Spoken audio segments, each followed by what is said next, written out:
channel and also press this bell icon.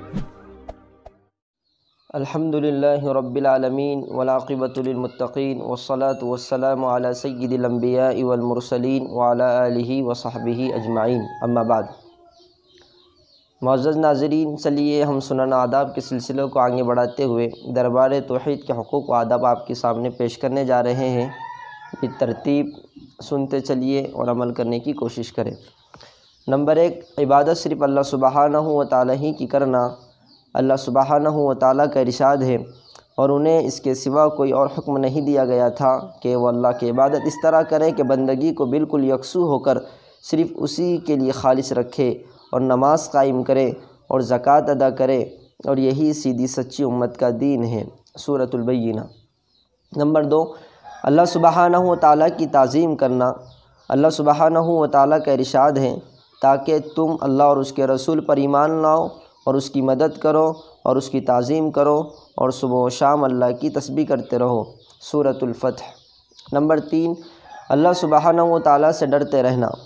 اللہ سبحانہ و تعالیٰ کا ارشاد ہے، یہ وہی چیز ہے جس سے اللہ اپنے بندوں کو ڈراتا ہے، لہٰذا اے میرے بندو میرا خوف دل میں رکھو۔ سورۃ الزمر۔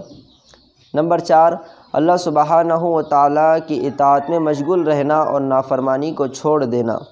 اللہ سبحانہ و تعالیٰ کا ارشاد ہے، اور جو شخص اللہ اور اس کے رسول کی اطاعت کرے گا وہ اس کو ایسے باغات میں داخل کرے گا جس میں وہ ہمیشہ ہمیشہ رہیں گے، اور یہ بڑی کامیابی ہے۔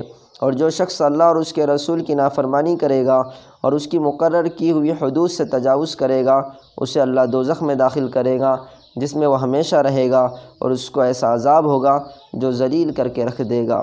سورۃ النساء۔ نمبر 5، اللہ سبحانہ و تعالیٰ کے سامنے عاجز و محتاج بنے رہنا۔ اللہ سبحانہ و تعالیٰ کا ارشاد ہے، اے لوگو تم سب اللہ کے محتاج ہو۔ سورۃ الفاطر۔ نمبر 6، صرف اللہ سبحانہ و تعالیٰ ہی پر بھروسہ رکھنا۔ اللہ سبحانہ و تعالیٰ کا ارشاد ہے، اور اپنا بھروسہ صرف اللہ پر رکھو اگر تم واقعی صاحب ایمان ہو۔ نمبر 7، اللہ سبحانہ و تعالیٰ کے ساتھ حسن ظن رکھنا۔ آپ صلی اللہ علیہ وسلم نے اللہ رب العزت کا ارشاد نقل فرمایا کہ میں اپنے بندے کے گمان کے ساتھ ہوں، یعنی جیسا وہ میرے ساتھ گمان رکھتا ہے میں اس کے ساتھ ویسا ہی معاملہ کرتا ہوں۔ چلیے آج اسی پر اکتفا کرتے ہیں۔ آئندہ قسطوں کے لیے آپ ہمارے چینل سے جڑ جائیں، انشاءاللہ ترتیب وار ساری کتاب آپ کے سامنے سنائی